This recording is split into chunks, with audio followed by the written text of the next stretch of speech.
Well, what's up, Colliders? Don't turn the volume up too loud on this review or the alien's gonna jump out and get you, because we're talking about A Quiet Place Part 2, the sequel to really kind of the breakout surprise hit of 2018, A Quiet Place. So let's talk about it.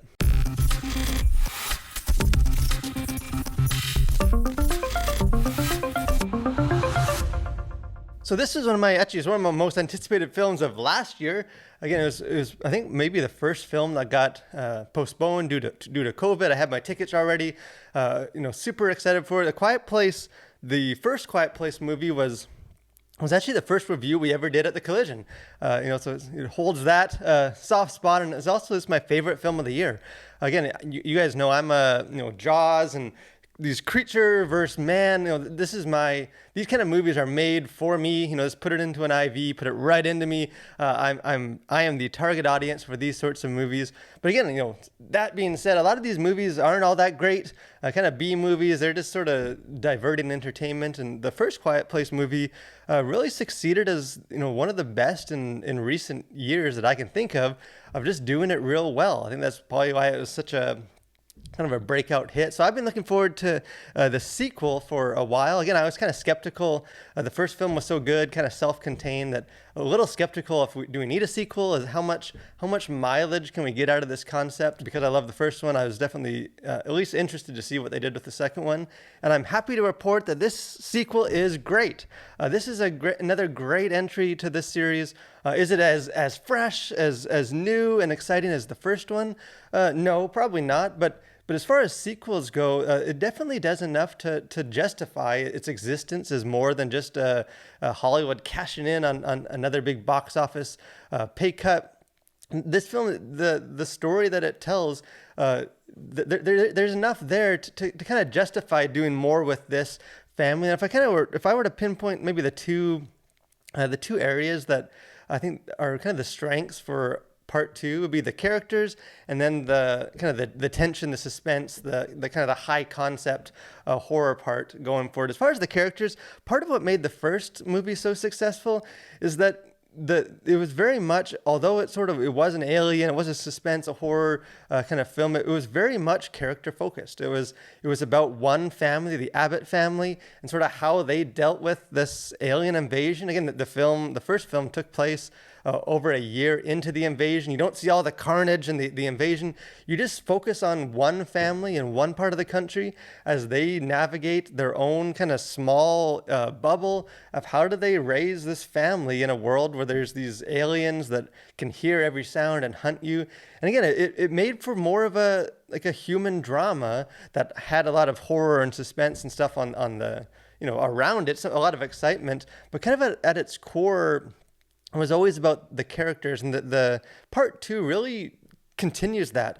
Again, it does kind of pull the curtain back and show a bit more world building, a little more larger scope than the first one, and there is some kind of bigger set pieces with more characters and more aliens.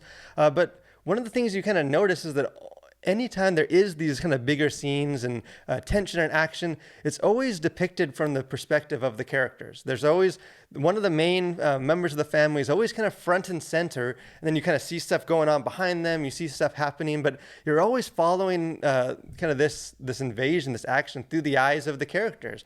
I think it grounds it, and it keeps it from kind of just being empty spectacle of just, here's a bunch of nameless characters being slaughtered by aliens, and you care a lot more because you care about the characters. You want them to survive. And it's not just sort of glorifying this violence, but it's very much a human-focused story. And I think that, again, like the first one, kind of elevates it to just being a better movie than a lot of these sort of horror movies tend to be. As far as the second, again, this isn't just a family drama. This is a horror movie. This is a thriller movie. And again, like the first one, this is a movie that's going to have you holding your breath as you watch it. Again, this is one of the first movies I've been able to go back into the theater since COVID, and it amplified that experience. You just have a whole theater of people holding their breath. I saw this movie with my wife, and we were already back in our car and halfway home before we stopped talking in whispers.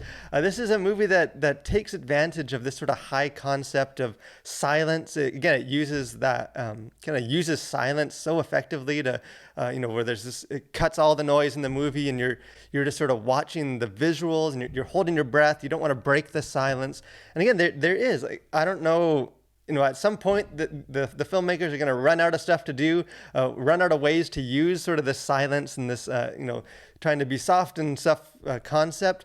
But at least for 2 movies, they're still finding ways to make it exciting. Again, there's definitely some kind of big kind of tension building moments, and particularly at the end where they have several characters kind of intercutting their storylines with their own kind of drama and kind of thrilling moments. And again, this is, this movie kind of will rise or fall based on how well it kind of keeps you from breathing, keeps you on the edge of the seat. And at least for me, I found that this movie, just like the first one, has kind of no end of just thrills and captivating moments like that. As far as this kind of content to consider kind of on the surface, there is a couple of minor profanities. One character uses the Lord's name in vain, but again, nothing, it's not, characters aren't going around cussing all the time or anything. As far as sexuality, there's really none of that. At one point, one of the young characters, female characters, is kind of kidnapped by sort of these other male characters. And again, it's implied that they're going to do horrible stuff to her, but again, that never comes to fruition. So you never see that, but it's sort of implied. So again, be aware of that. But other than that, there's no nudity or anything like that. And again, violence. There's violence. This is a movie about aliens, taking people out. So there's definitely, some disturbing and kind of pretty brutal violence, but kind of like the first one, that almost all of the violence is suggestive. It's shown off camera, or at least real quick. It's never focusing on. There's actually surprisingly very little blood in this movie, like the first movie. There's not a whole lot. It's not glorifying the violence. You know what's happening, and when you think about it, it's horrible, and you kind of get flashes of this violence that is intentionally disturbing. But this isn't a film that's just sort of a gore fest, real blood and just carnage and stuff. So again, be aware of that. As far as sort of themes of this movie, I think there's probably two things that stood out to me. Again, the first, Quiet Place, was very much kind of this extended metaphor on parenting. It's, obviously it's about a family parenting their kids, but kind of beyond that, it's just, how do you raise up kids to live in this hostile, violent world that's ready to kind of pounce on them and devour them if they step out of line. And it's interesting, this kind of real world events that have happened since then, sort of where our culture has gone, have really just sort of reaffirmed the relevance of that message. And the Quiet Place Part 2 kind of continues on from that. I would say if the first Quiet Place is sort of a metaphor for like how do you raise kids to be in a world that's like this, the Part 2 is really about kind of how do you send them out of the nest? How do you kind of equip them to spread their wings and kind of go into the world? And again, kind of throughout this film, the 2 Abbott children in the movie, kind of it's more focused on them than it is the adults. It's sort of them taking on responsibility, kind of overcoming their insecurities and sort of having the adults learn to, while they're still protective of them and guardians of them, but learn to trust them and learn to let them kind of spread out and go into this dangerous world that ultimately they're going to have to navigate on their own at some point. It's a relevant message. I think, even as a parent myself, there's just a lot to chew on for that. This the metaphor of these alien creatures that are just ready to pounce on anything that makes noise or kind of, uses their voice, steps out of line.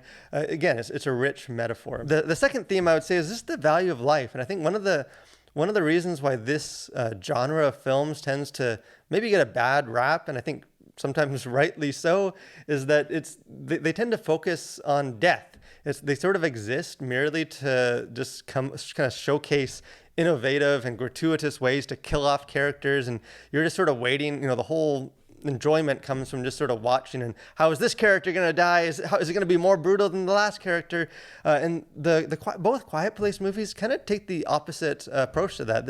The films are very much focused on life. There is death, there is violence, but that kind of the death and the violence and the danger, rather than kind of being glorified or used as like an end to itself, it kind of exists just to kind of reaffirm that there is value in life.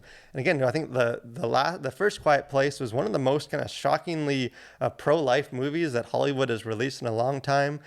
Bringing a newborn baby into this world is, it seems so foolish, and all the circumstances in the film kind of really hammered home that no, there is something beautiful about that and natural about that life is worth it, regardless of how kind of hopeless and stuff the world seems to be. And this film is very much in the same line. This is a film that that's about this family, you know, even as it's showcasing just sort of how hopeless the world has become, and how isolated and divided people are, and kind of just how some of the tragedies have brought out the worst in humanity. Yeah, I think it's an encouraging, kind of inspirational message for a film to, you know, to keep pushing on regardless of sort of how dark and divided and isolated and hopeless this world is. And again, if you just look out your window at the world right now, I think it's also a very relevant and needed message today. So again, in the end, I think this is a film that definitely met my expectations, and I had high expectations. If you enjoyed the first Quiet Place movie, I think you'll enjoy this as well. All the things that made the first one good are back again, and some of the things that tend to kind of hold up these sequels, you got to go bigger, got to go crazy, I got to make it more spectacle, all those things that sometimes pull down a sequel are avoided. I think John Krasinski, who directed both these films, really has his finger on what makes this sort of movie so captivating. That's, you know, the human element, and kind of keeping it contained and wrestling with these themes. So again, I think these movies aren't necessarily for everyone. I know, especially Christian audiences, you know, these sort of movies aren't necessarily the type that you know, Christians gravitate towards, and maybe they have issues with the violence and the horror. But I think if you kind of look past some of that, if that's not a huge holdup for you, I think this is definitely a film worth seeing, and especially if you're able to see it in a theater, or at least see it with some friends or some other people. I think this sort of that communal experience of kind of holding your breath and stuff definitely adds to this film. But hey, again, if you guys get a chance to check it out, let me know what you think. I'd be curious to talk about. Again, you know, last one is one of my favorite movies in recent years. I think this series has a lot going for it, so I'd love to talk to you about it. Let me know if if you guys have seen it. Did this live up to your expectations? Is it worthy of does it justify, or is it just sort of kind of a tired franchise that needs to kind of just end with one movie, and not everything needs to be a franchise? So let me know. And again, if you guys haven't done so, encourage you guys, subscribe to our channel, keep up with what we're doing, like this video. Got a lot of other reviews and live streams and stuff going on, so we'd love to have you join us. Stay safe out there, guys, and continue to collide with your world for Christ.